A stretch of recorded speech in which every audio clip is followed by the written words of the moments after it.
네, 우리는 지난번까지 사도행전을 쭉 봤습니다.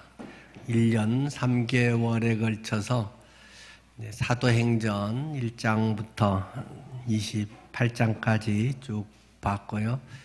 이제 오늘부터는 요한복음을 쭉 같이 살펴보려고 합니다. 오늘은 말씀, 생명, 빛이신 하나님이라는 제목으로 요한복음 1장 1절에서 8절 말씀을 본문으로 말씀을 드리겠습니다. 태초에 말씀이 계시니라. 이 말씀이 하나님과 함께 계셨으니 이 말씀은 곧 하나님이시니라. 그가 태초에 하나님과 함께 계셨고 만물이 그로 말미암아 지은 바 되었으니 지은 것이 하나도 그가 없이는 된 것이 없느니라. 그 안에 생명이 있었으니 이 생명은 사람들의 빛이라. 빛이 어둠에 비치되 어둠이 깨닫지 못하더라. 하나님께로부터 보내심을 받은 사람이 있으니 그의 이름은 요한이라. 그가 증언하러 왔으니 곧 빛에 대하여 증언하고 모든 사람이 자기로 말미암아 믿게 하려 함이라. 그는 이 빛이 아니요 이 빛에 대하여 증언하러 온 자라. 아멘. 우리가 요한복음을 살펴볼 때 먼저 좀 전체적인 개요를 잠깐 더듬어 보는 것이 도움이 됩니다. 요한복음은 말 그대로 요한이 기록한 복음서라고 합니다. 사도 요한이 기록한 복음서. 이 사도 요한, 예수님이 참으로 사랑했던 수제자, 특별히 셋 중에 베드로, 야고보, 요한이라고 할 만큼 가까웠던 그 사도 요한, 또 제자들 중에서 아마 가장 젊었을 이 요한, 그는 요한복음과 이 요한 1서, 2서, 3서, 요한 계시록 이 4권의 성경을 기록을 합니다.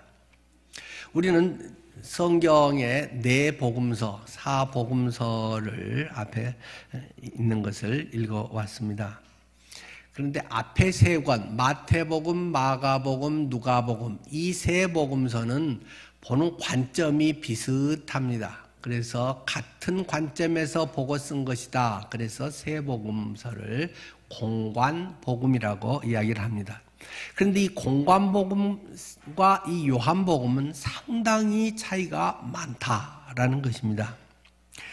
공관복음은 대체로 시간의 순서에 따라서 썼다고 한다면 요한복음은 시간 순서에 그렇게 구애를 받지 않습니다. 그래서 예수님께서 나중에 하셨던 일을 앞에 기록한 것도 있고 앞에 기록되어 있지만은 그것이 꼭 초기에만 기록된 것이 아닌 여러 가지들이 섞여 있기도 합니다. 시간 순서로 볼 때는요. 공관복음은 예수님의 전기랄까요? 그런 역사적 기록들을 쭉 순차적으로 기록을 했다면 이 요한복음은 앞에서 기록된 공관복음에 대해서 좀 한참 후에 맨 마지막에 복음서 중에 기록했기 때문에 그것에 대한 의미를 더 해석하고 그것에 대한 확증을 더 하고 있습니다. 세 복음서는 공통적으로 예수님, 인간 예수, 아기로 오신 예수 그리스도에서부터 시작을 합니다. 그러나 요한복음은 반대로 하늘에서 내려오신 분, 하늘에 계신 분, 하나님이신 그분이 말씀이었다, 말씀이다라는 것을 전제로 해서 하늘에서부터 시작이 됩니다. 공관복음은 갈릴리 지역을 중심으로 합니다. 예수님이 태어나신 나사렛, 그리고 제2 고향이라고 할 수 있는 가버나움, 이런 갈릴리 지역 사역 중심이 많이 기록되어 있다면 요한복음은 유대 지역, 남부 지역, 그리고 3번의 유월절과 예루살렘에 관한 이러한 부분들이 더 많이 기록이 되어 있어서 서로 매우 보완적이라고 할 수 있겠습니다. 요한복음에서는 또 특별히 나는 무엇이다 라고 하는 말씀이 7번 특별히 중요하게 기록이 되어 있습니다. 나는 생명의 떡이다. 나는 세상의 빛이다.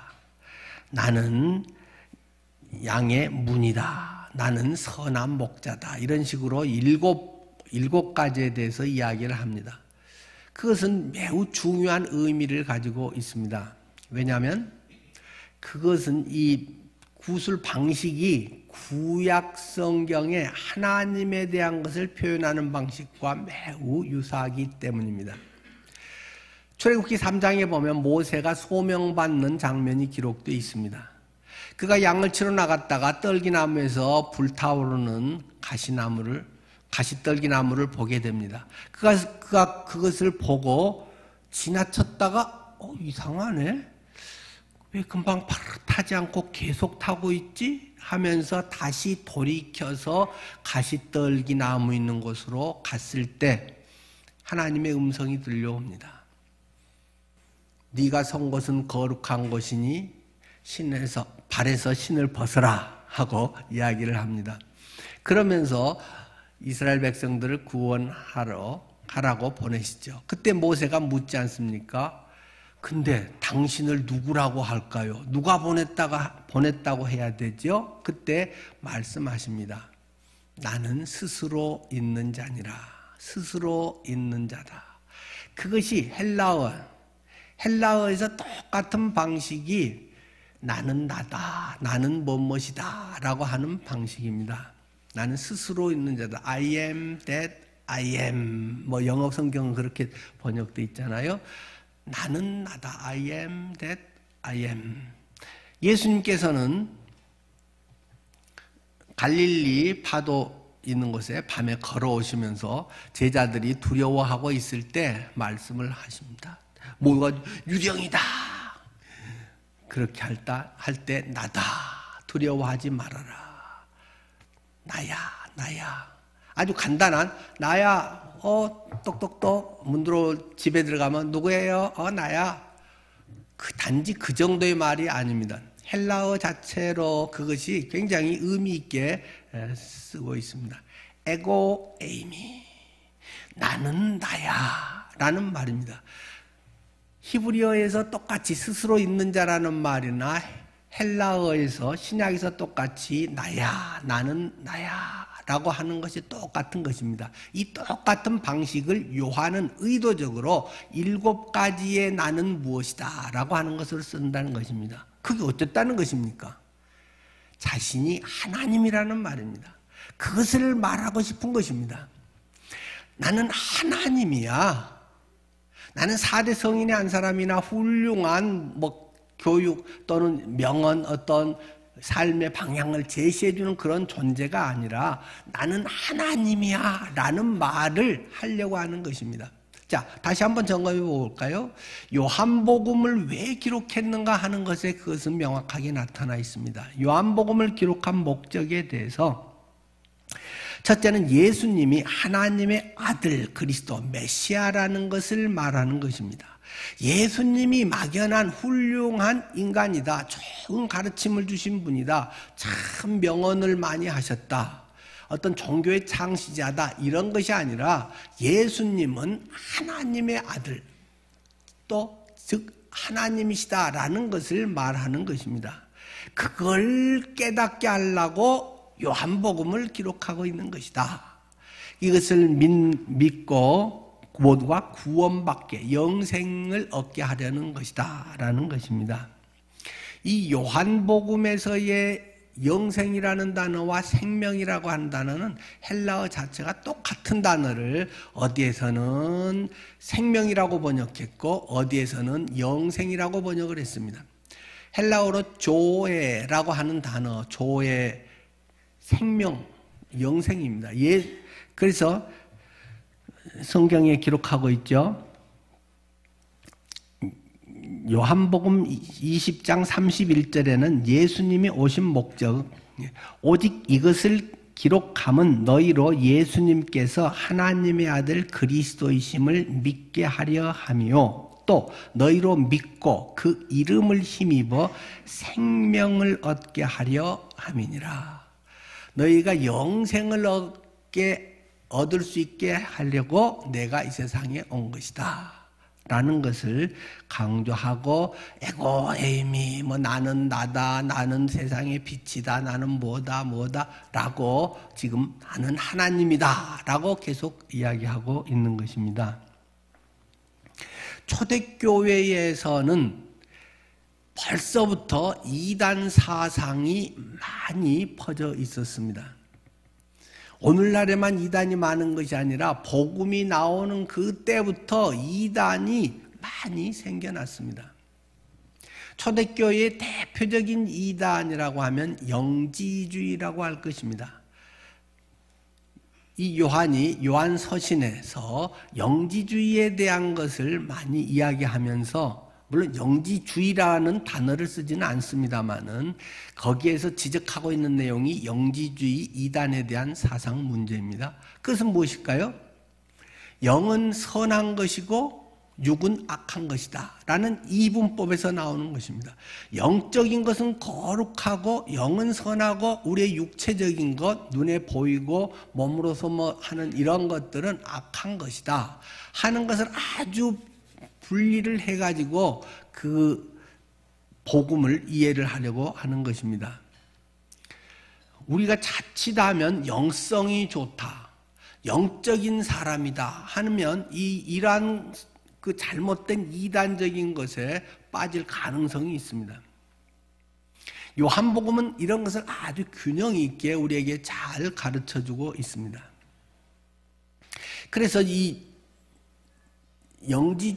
영지주의자들의 그 십자가 사건에 대한 해석도 희한합니다. 예수님이 십자가에서 죽었는데 그건 진짜로 죽은 것이 아니다. 예수님은 거룩하시고 죄가 없는 분이기 때문에 영이신 분이다. 아까 영은 거룩하고 육은 죄된 것, 더럽다. 근데 몸을 가졌으면 몸 자체가 더러운 육신적인 죄된 것이기 때문에 예수님이 이 육을 가졌을 리가 없다. 단지 사람에게 그렇게 보였을 뿐이다. 십자가에서 예수님이 죽으신 것이 뭐 피를 흘리고 못 박혀 죽으시고 했다고 하는데 그것은 그렇게 사람들에게 보여지는 것일 뿐이다. 허상이다 라는 것입니다. 그것을 한자어로 가현설이라고 합니다. 거짓 가짜, 드러날 현자, 보여질 현자, 말씀설자요. 가짜로 그렇게 보여지는 것이 예수님 십자가 사건이지 진짜로 예수님이 피 터지고 고통을 똑같이 느끼고 그 아픔을 겪었던 것이 아니다 라고 굉장히 어떻게 보면 고상하게 영적으로 아주 신령하게 영은 거룩한 것이요 이 몸뚱이는 죄된 것이요 그래가지고 두 가지 사상으로 흘러가는 거잖아요.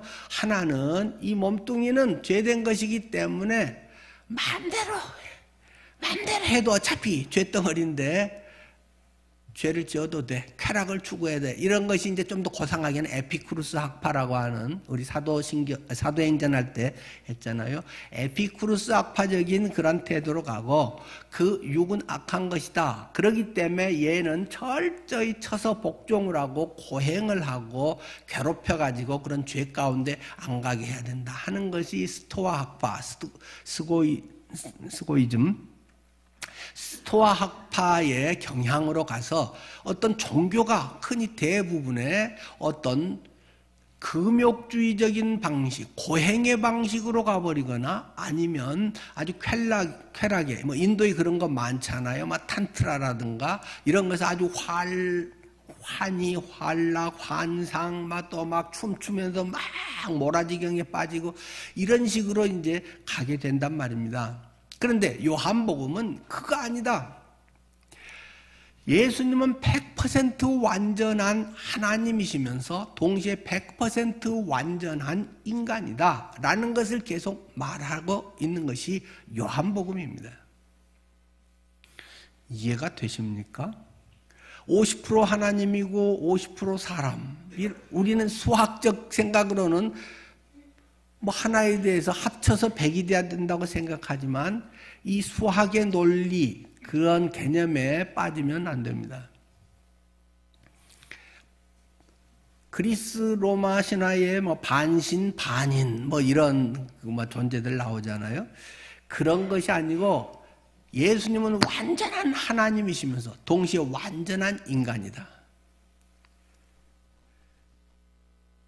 하나님 그분이 어떤 분인가를 그것을 이 복음서 요한은 여러 가지로 우리에게 제시를 해주고 있습니다. 그래서 이 초대교회의 이단인 이 신성과 인성의 문제에 대한 것을 잘 설명을 하고요. 아까 말씀드렸듯이 요한복음에는 그 역사적으로 공관복음서가 말한 것이 사실이면서 그 의미를 때로는 영적인 의미라든가 거기에 담긴 그 뜻들을 잘 설명해 주고 있는 책이기도 합니다. 자, 그러면 우리가 오늘 제목인 세 가지를 살펴보겠습니다. 첫 번째는 예수님은 말씀이신 하나님이라는 사실입니다. 오늘 여기서 매우 강조되고 있는 것이 말씀이라는 것입니다. 예수님은 말씀이시다. 예수님은 말씀이신 하나님이시라는 것입니다. 이것은 상당히 철학적 개념이 많이 담긴 것이고 어쩌면 조금 시작이 어려울 수도 있습니다. 그러나 그 당시 그리스 그 헬라 사상이 아주 쭉 퍼져 있는 그 시대에 요한은 그들이 잘 알고 있는 로고스라고 하는 개념으로 이 지금 시작을 하고 있습니다. 뭐 플라톤이나 이런 뭐 사상들이나 그런 데서 계속 로고스에 대한 것을 이야기합니다.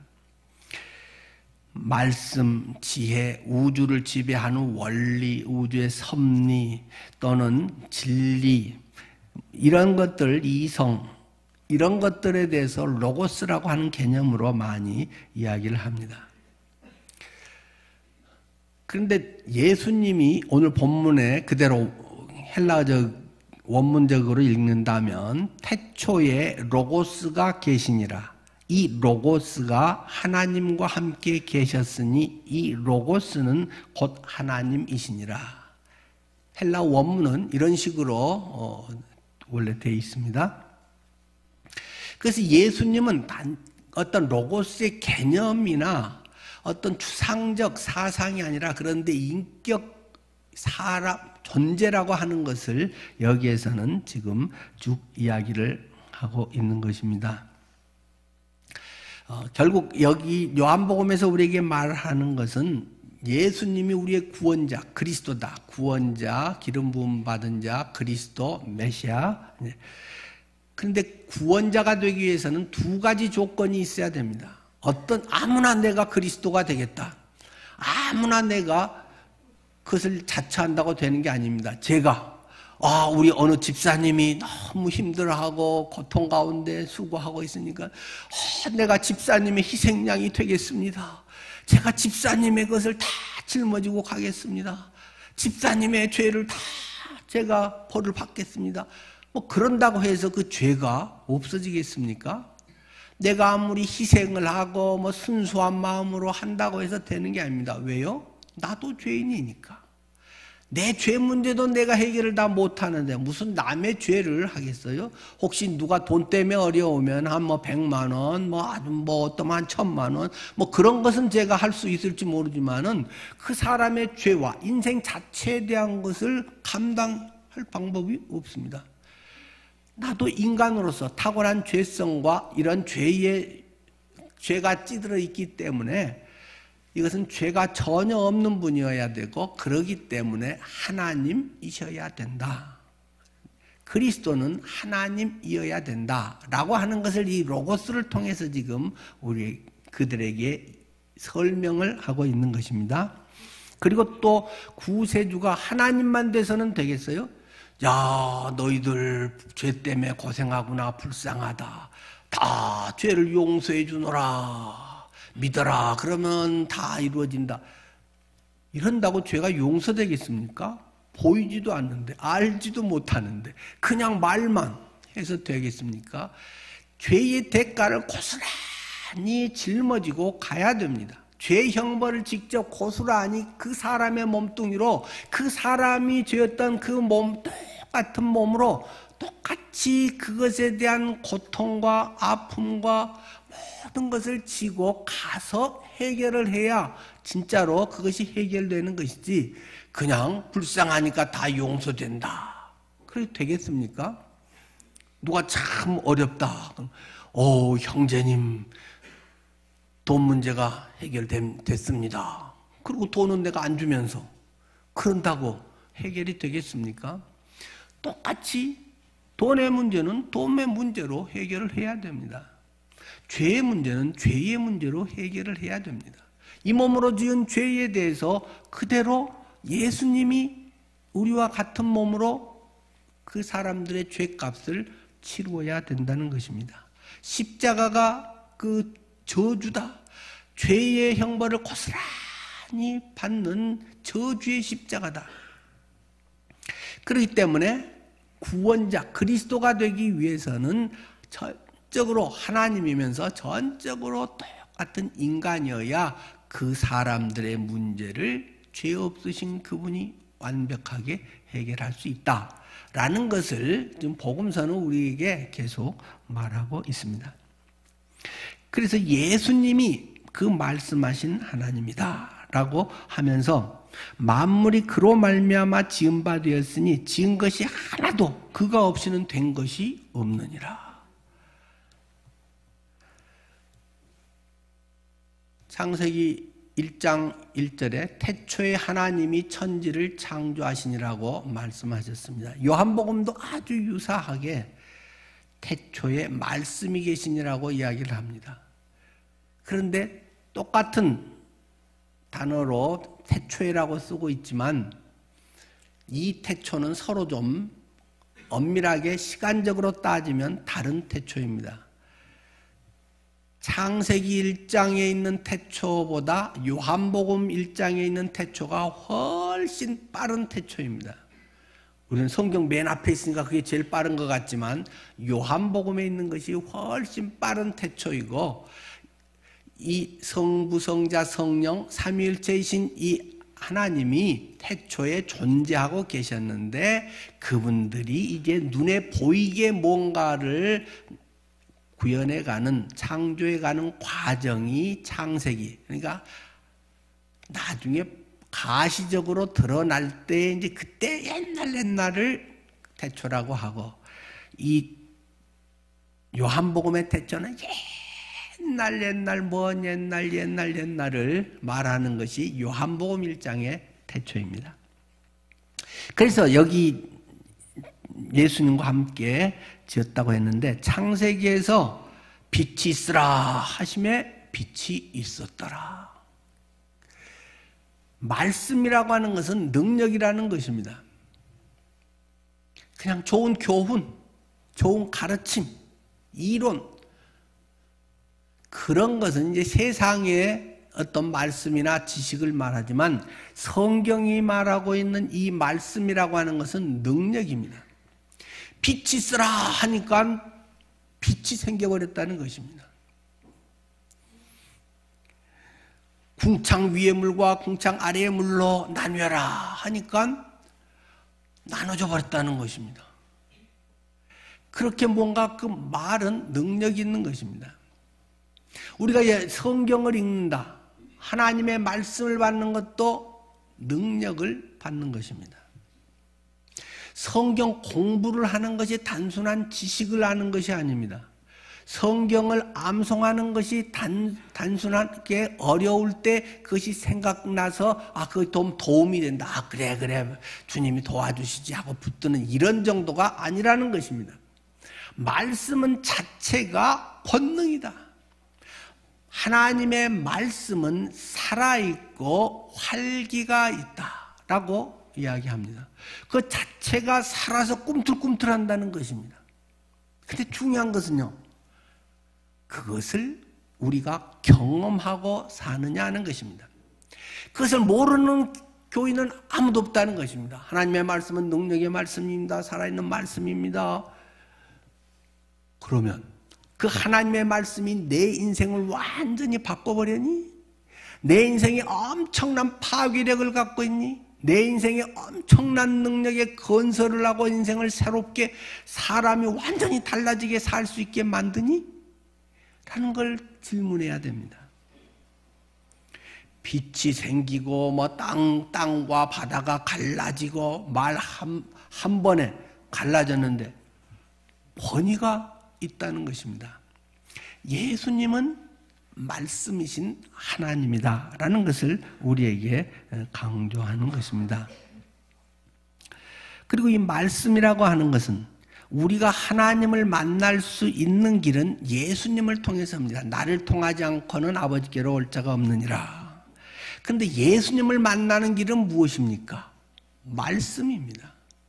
꿈에서 무슨 산신령 같은 하얀 옷을 입은 사람이 나타나서 와가 아니라 뭐 그렇게 해서 조금 도움된 사람들도 있긴 있어요. 뭐 하얀 손이 나타나서 막 촥 어떻게 해주고 뭐 소설가 김승옥 씨는 그거 자기 그 간증 책에다가 그것도 썼잖아요. 서울 1964년 겨울 쓰고 그 우리나라 새로운 문학의 전환점을 이뤘다고 뭐 하는 그러는 거, 그리고 완전히 해서 막 선교사 되겠다고 해갖고 좀 아파가지고, 뭐 선교사까지는 못했습니다만. 그런 경우도 가끔은 있고 도움이 되기도 합니다. 그러나 결국은 그것이 말씀 가운데서 일어나는 것입니다. 말씀이 내 속에 지식 정도가 아니라 살아있는 말씀으로 꿈틀거려야 됩니다. 말씀은 경험되어야 말씀입니다. 물론 그러기 위해서는 그 전에 말씀을 많이 알고 지식화하고 그것도 굉장히 큰 도움이 되는 거죠. 그러나 그렇게만 했다가는 뭐 신학 박사가 된다고 해도 구원받는 것도 아니고 인생이 달라지는 것도 아니고 교수들끼리 싸우기도 하고 뭐 그것은 도움이 될 수 있지만 아닐 수도 있는 것입니다. 구원의 역사라든가 예수를 믿고 인생이 변한다고 하는 것은 그 안에 말씀이 꿈틀거리는 것입니다. 살아있는 말씀으로 내게 다가오는 것입니다. 여러분들의 삶에서 말씀을 읽을 때 근데 그냥 보통 맹맹하게 읽어서는 별로 그런 역사가 별로 잘 안 일어나잖아요. 근데 한번 생각해 보세요. 여러분이 막 절박했을 때 어떤 문제에 대해서 막 고민하고 어떻게 해야 되지 할 때 설교를 듣는데 저 말씀이다. 그럴 때 있잖아요. 성경을 말씀 읽는데 내 얘기 쓴 것 같고 막 시편 읽으면서 막 펑펑 울고 그런 적들이 있잖아요. 뻔한 얘기고 주일학교 때부터 다 들었던 얘기인데 그 말씀이 어느 순간에 내 속에 절박하게 해줄 때 하나님이 뭐 함께 한다, 뭐 임마누엘이야, 강담도 널 어쩌고 뻔한 얘기가 어느 순간에 와서 닿습니다. 아까 누군가 널 위해 기도하네 찬양하죠. 저도 굉장히 힘겨울 때가 있어서 뭐 저쪽에 교회에 있을 때네요. 오목교 있을 때랑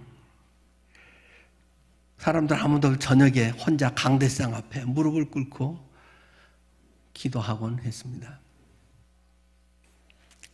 전도사니까 다른 사람 다 가고 제 혼자 이제 근무하고 이제 퇴근 시간이 이제 업무 끝나고 나서 근데 어느 순간 누군가 널 위해 기도하네. 그 찬양이 제 마음에 얼마나 사무치면서 눈물이 나고 감동이 되는지요. 이 사정은 나만 알 것 같고 내가 버티고 뭐 하는 것 같은데 이만큼 내가 견딜 수 있고 지금 이렇게 되고 있는 것이 그래도 누군가 날 위해 기도하고 있구나. 누군가의 기도로 내가 이렇게 버틸 수 있었구나. 그것이 가슴을 얼마나 적시고 얼마나 감격과 기쁨이 됐는지 지금도 생생합니다. 찬양을 하면서 때로는 눈물이 있고 기쁨이 있고 그 뻔한 찬양, 여러 곡 중에 하나인 그 찬양, 나의 등 뒤에서 일어나 걸어라. 내가 지치고 쓰러지고 아무 힘이 없이 뭘 할 수 없을 것 같은데 전에 수십 번 할 때 별 생각이 없었는데 나 등 뒤에서 앞에서 짠 하고 보여지는 게 아니라 뒤에서 보이지 않게 그분이 나와 함께 하면서 일어나 걸어라. 병원 사역할 때 재활병원 예배에서 주제가가 그겁니다. 일어나 걸어라 내가 새 힘을 주리니. 재활병원 환자들 휠체어를 타면서 다시 걸을 수 없는 그 사람들 예배할 때마다 안 빠지고 합니다. 제가 한 것보다 더 늘어지게 그 환자들이 더 힘없이 목소리는 쭉 처지면서 눈물을 얼마나 흘리면서 환자들이 기도하고 찬양을 하는지 모릅니다. 음이 맞고 들고 아무 상관이 없습니다. 앞에서 찬양 인도하고 설교하는 저나 찬양하는 그 환자나 그 돌보는 가족이나 눈물로 하나님 앞에서 하나님 다른 것 없어도 괜찮습니다. 몇 년째 휠체어를 타고 있습니다. 여기서 휠체어에서 한번 일어나서 한 발짝, 두 발짝, 세 발짝만 걸을 수 있다면 이 기적을 하나님 베풀어 주십시오. 간절히 기도하며 이 찬양을 주제가로 불렀습니다. 제가 병원 사역 17년 하는 동안 제일 많이 부른 찬양이 나의 등 뒤에서였습니다. 여러분은 그것이 얼마나 실감날까요? 왜? 걸어다닐만 하니까. 한 걸음 두 걸음 걷는 것이 내게는 별 대수로운 일이 아니고 그저 그런 일이고, 마치 뭐 올림픽에서 100m를 9초에 뛰어가지고 금메달 따는 거나 대단한 것 같지만, 내가 한 걸음 한 걸음 오늘 걸어서 일상생활을 할 수 있는 것이 얼마나 큰 기적인지 병원의 환자들은 눈물을 흘리면서 찬양을 합니다. 저는 지금 말씀에 대해서 얘기를 합니다. 내가 절박하고 간절하게 하나님을 그렇게 찾고 있을까요?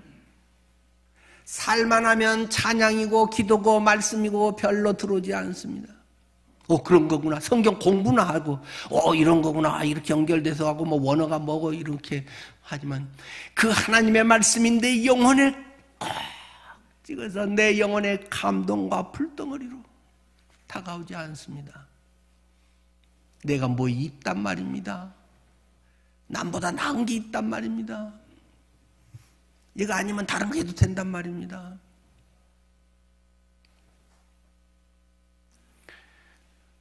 뇌에 한 방 맞고 나면 공원 뒷산에 갈 때 약간 반신불수된 분들이 다리를 질질 끌면서 힘겹게 재활 운동을 하느라고 오는 사람을 수없이 만납니다.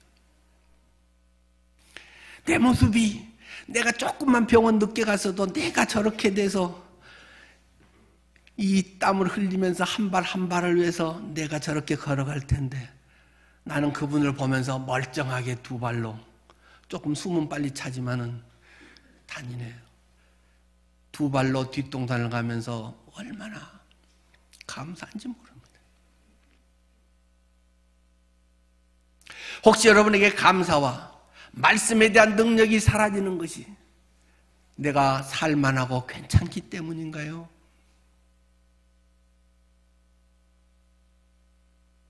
내가 정말로 하나님의 말씀에 갈급해 있나요?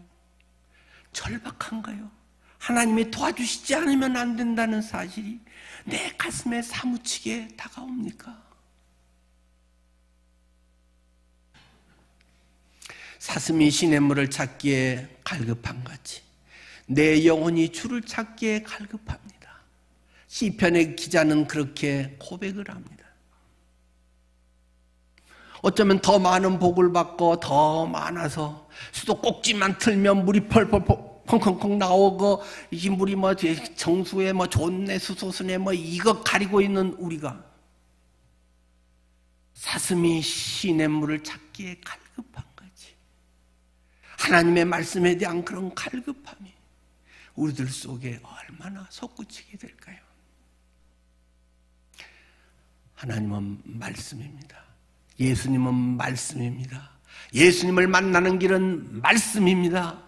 하나님의 이 생명의 말씀이, 지금 전하고 있는 이 성경의 말씀이 내 영혼을 살리는 것이고 내 인생에 새로운 역사를 일으키는 것입니다. 제가 무슨 뻔한 설교 내용이지 뭐 얼마나 새로운 걸 제가 얘기를 할까요? 30년 이상 하게 그 소리가 그 소리지 뭐 거기에 얼마나 새로운 게 있을까요? 양념 뭐 조금 칠 수도 있고 안 칠 수도 있고 그렇지만, 그러나 말씀 자체가 능력입니다. 사모하는 이들에게는 그냥 뻔한 소리가 그 영혼을 엄청난 변화로 나타나게 되는 것입니다. 주님은 제게 그렇게 하셨습니다.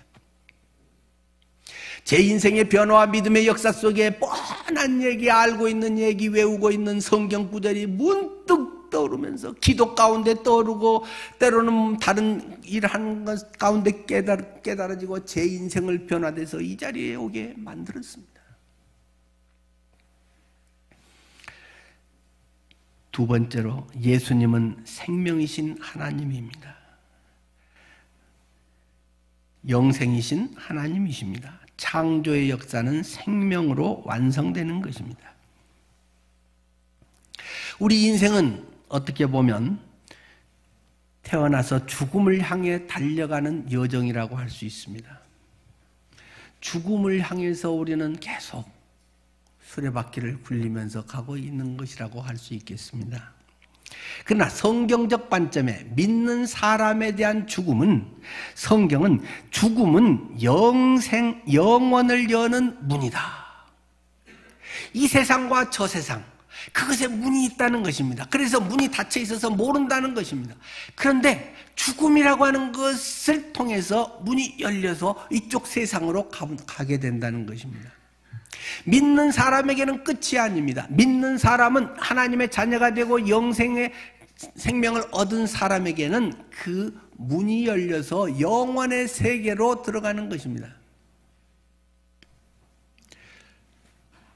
수요일이랑 또 전에도 잠깐 말한 적이 있지만, 어느 순간부터 언젠가부터는 저는 이제 죽음에 대한 것이 별로 잿빛 회색의 이미지가 아닙니다.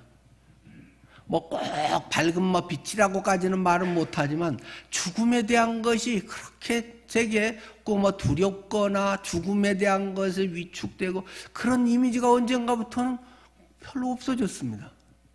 아내와 자주 그런 대화를 합니다. 아내도 거의 비슷합니다. 물론 막상 그러다가도 죽음에 이제 임하면 두려움도 있고 눈물도 날 수도 있고 슬픔도 있고 또 그리움에 대한 거나 또 정리해야 될 거나 많은 또 복잡한 것들에 또 얽히기 때문에 또 물론 심란하고 힘든 것이 당연히 있겠죠. 사람이 또 안 그러겠어요? 그러나 죽음이 끝이 아니다. 이 땅에서는 영원히 볼 수 없지만 죽음이라고 하는 문을 통해서 나는 영생에 들어간다는 것이 그냥 믿어져 버렸어. 그것이 그냥 나의 삶이 되어버렸고 그것이 자연스럽게 제 속에 언젠가부터 자리를 잡아버리대요. 그러니까 이 세상에서만 꼭 잘 돼야 할 이유도 저는 없고, 여기서 또 잘 못 된다고 그렇게 슬퍼할 일도 없을 것 같고, 먹고는 살아야 되겠죠. 네. 기본적인 것만 된다면, 그래서 누가 부러운 것도 별로 없고, 누구는 좀 깔고 별 볼 일 아니라고 볼 것도 없고, 인생이라고 하는 것이 하나님 안에서 하나님의 뜻을 이루다가 또 하나님 앞에 서는 것이 우리 인생 아닐까요?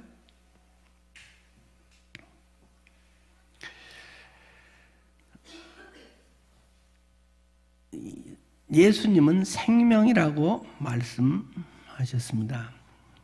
요한복음 10장 10절 매우 중요한 요한복음의 구절이죠.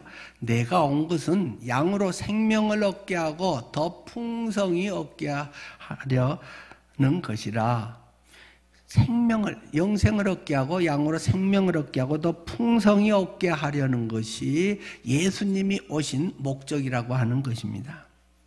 예수님 안에 있으면 생명이 있습니다. 내가 곧 길이요, 내가 곧 진리요, 내가 곧 생명이니 나로 말미암지 않고는 아버지께로 올 자가 없느니라고 말씀하십니다. 자, 세 번째는 예수님은 빛이신 하나님이라는 것을 5절에 말하고 있습니다. 4절부터 그 안에 생명이 있었으니 이 생명은 사람들의 빛이라. 빛이 어둠에 비치되 어둠이 깨닫지 못하더라고 말하고 있습니다. 예수님은 빛입니다. 근데 어둠에 비쳤다라는 것입니다. 세상은 어둠으로 가득 차 있습니다. 이 세계는 죄로 뒤덮여 있습니다.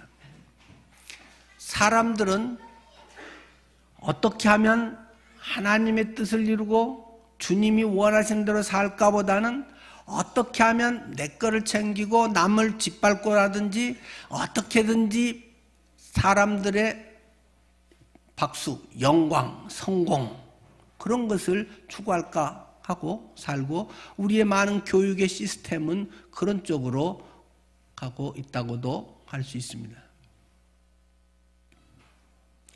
어둠의 실체는 무엇인가요? 어둠의 주관자는 무엇인가요? 사탄입니다. 악의 근원인 사탄이 조종하고 있는 것입니다.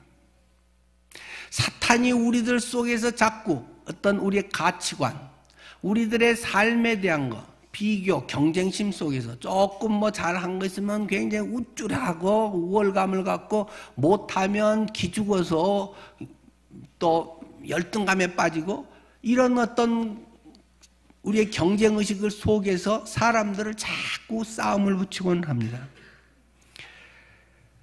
사탄은 인간이 참으로 악랄하고 잔인하게 또는 전쟁과 살인과 폭력과 시기와 사기와 성폭력과 음란과 미신과 우상과 귀신 들림 이러한 많은 것들을 꼬봉이들을 통해서 귀신들을 통해서 이러한 일들을 일으키고 있습니다. 인격을 파괴시킵니다. 가정을 파괴시킵니다. 무슨 엠본방 해가지고 얼마나 학대를 특히 막 미성년자 어린이들이랑을 얼마나 노예라고 만들어가지고 영상 찍어서 보내게 하고 그런 거 그 빌미로 해서 완전히 진짜 노예같이 그들을 만들어버리고 완전히 망가뜨립니다. 하도 못 견뎌서 자살한 애들 수가 적지 않습니다.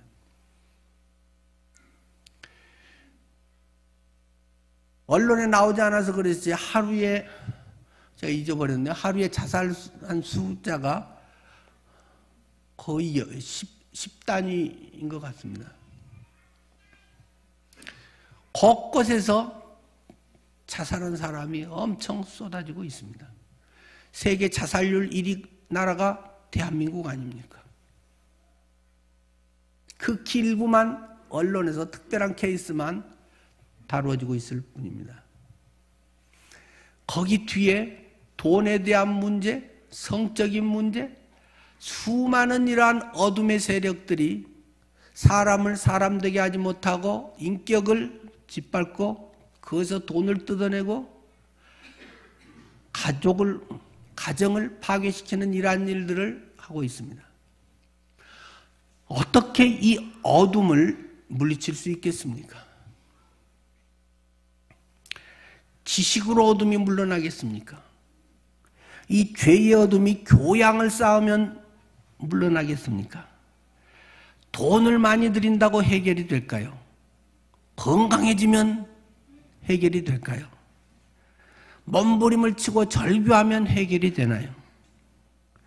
마음 훈련을 잘 하면 해결이 되나요? 한 가지 해결책밖에 없습니다. 어둠이 물러나게 하는 것은 빛을 비추는 것입니다. 깜깜한 이곳에 빛이 들어오면 환해지고 대낮같이 밝아지고 서로가 서로를 알고 누가 뭐 못된 짓을 하는지 들통이 나고 빛이 나타나야 됩니다. 예수님이 빛이라고 말씀하십니다. 빛이신 예수 그리스도, 예수님을 영접하신 사람은 빛이신 예수 그리스도를 영접한 것입니다.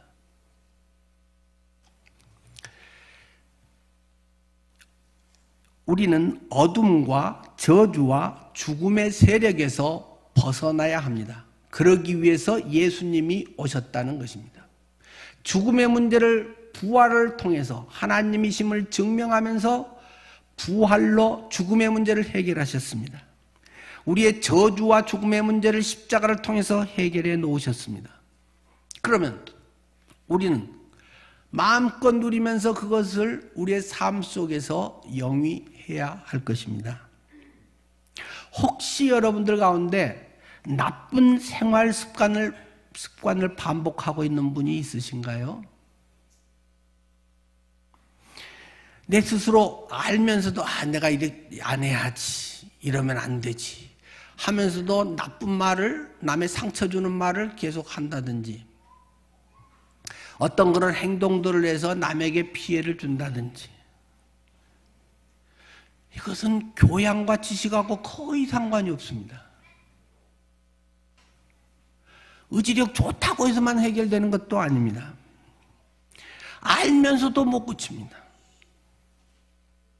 중독이 돼가지고 이러면 안 되지 하면서도 마약을 찾고 다른 어떤 그런 것에 인이 박혀가지고 자기 스스로, 다른 건 엄청 똑똑한 사람이 그 문제는 맨날 끌려다닙니다. 어둠에 끌려다닙니다. 어둠의 자식이 되어버립니다. 스스로 원치 않고 안 해야지, 이걸 내가 다시 하면 개 XX다 이렇게 막 각서를 쓰고도 또 그 짓을 반복하는 사람들이 적지 않습니다. 왜요? 능력이 없기 때문입니다. 빛이 없기 때문입니다. 어둠에 계속 있기 때문입니다. 육신에 속해 있기 때문입니다. 시기하는 마음, 질투심, 이런 육신에 속한 것들이 많습니까? 습관이 아닙니다. 습관으로 반복되기는 합니다. 그러나 성품이 나빠서만도 아닙니다. 빛이신 예수 그리스도와의 관계가 없기 때문에 여전히 반복하게 되는 것입니다. 음란한 것이 계속 나를 지배합니까? 여러 사람이 있을 것입니다. 아직도 포르노 같은 거 이런 거 야동 좋아서 이렇게 보고 다니는 사람이 있습니까? 그리스도인은 특히 조심해야 됩니다. 그런 거 좋아하고 세상에서 그런 사람들은 워낙 내면이 지저분해 있기 때문에 좀 몇 개 더 보고 좀 더 강도 센 거 봐도 거기에 대해서 자극이 적지만, 특히 일찍부터 신앙생활하고 신앙 양심이 살아있고 그리스도 안에서 뭔가 살려고 했던 사람일수록 신앙 양심이 깨끗하기 때문에 그런 것을 보면 훨씬 내게 강하게 새겨져 버립니다. 그런 것에 벗어나기 아주 어려워지게 됩니다.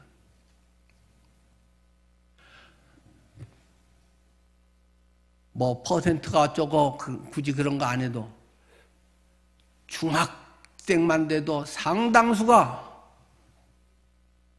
대부분 보고, 고등학생은 말할 것도 없다고도 하고, 어쨌든 간에 어른들은 기본이라고도 하고, 남들은 어떤지 모르지만 혹시 이 자리에 계신 분 중에도 그런 것을 어쩌다가라도 봅니까? 단호하게 끊어야 됩니다.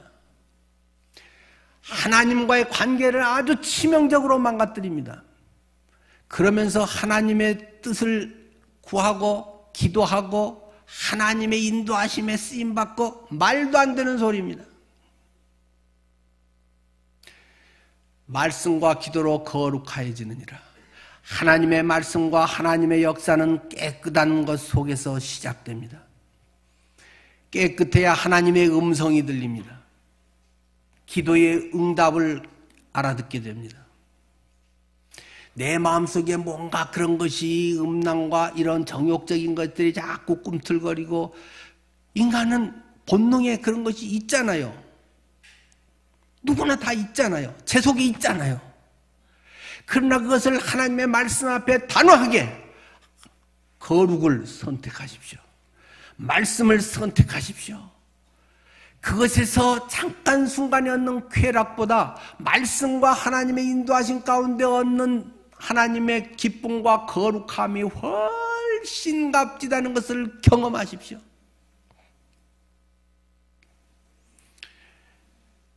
주님은 빛이십니다. 그런데도 빛이 어둠에 빛이 돼 어둠이 깨닫지 못하더라. 예수님이 비치고 맨날 설교를 듣고 하나님의 말씀에 어쩌고 저쩌고 기도한다고 쇼를 하는데 삶이 거룩하지 않는다. 어둠이 깨닫지 못합니다. 맨날 그 성깔은 맨날 그 성깔입니다. 어쩌자는 것입니까? 예수를 그렇게 무기력하게 만들어도 되는 것인가요? 주님과의 친밀한 교제라는 것이 그냥 기도 조금 하고 뭐 성경 구절 조금 알고 뭐 이러면 주님과의 친밀한 교제가 되는 것인가요?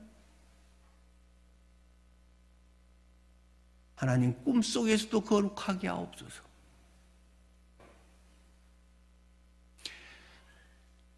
제가 꿈에 지저분한 꿈을 꾼 적이 있습니다. 뭐 지금은 잘 기억도 안 납니다만 제 아내가 그걸 만약에 이렇게 딱 머리 뚜껑 열고 봤다면 이게 목사 노릇하는 게 이게 뭐야 그랬을 것 같아요. 깨어나서 얼마나 창피한지. 하나님, 제가 그것을 뭐 생각하고 추구한 것도 아니고 나 그런 거 본 적도 보지도 않는데 제 마음속에 꿈속에 오지 이게 일어나는 거예요. 제 마음 바닥에 나는 안 그런다고 하는데도 깔려있네요. 하나님 용서해 주세요. 불쌍히 여겨 주십시오. 회개기도 합니다. 했습니다. 뭐 좀 많이 못했으니까. 꿈속에서라도 거룩할 수 있으면 얼마나 좋을까요? 꿈속에서 하나님의 말씀이 생각나면 얼마나 좋을까요? 꿈속에서 다른 성도를 내가 살피면서 그들과 함께 할 수 있는 것이 내 꿈속에서 나타나면 얼마나 좋을까요? 그리스도인은 영혼 깊은 곳까지 하나님의 빛이 비춰지기를 축원합니다. 빛이신 예수님을 바라보고 죄에 대해서는 철저히 회개하고 예수님을 여러분의 마음에 초청하십시오. 이미 구원받았어도 목욕한 사람은 발 매일 씻어야 되잖아요. 여러분의 삶이 그렇게 거룩해지기를 축원하며 마치겠습니다.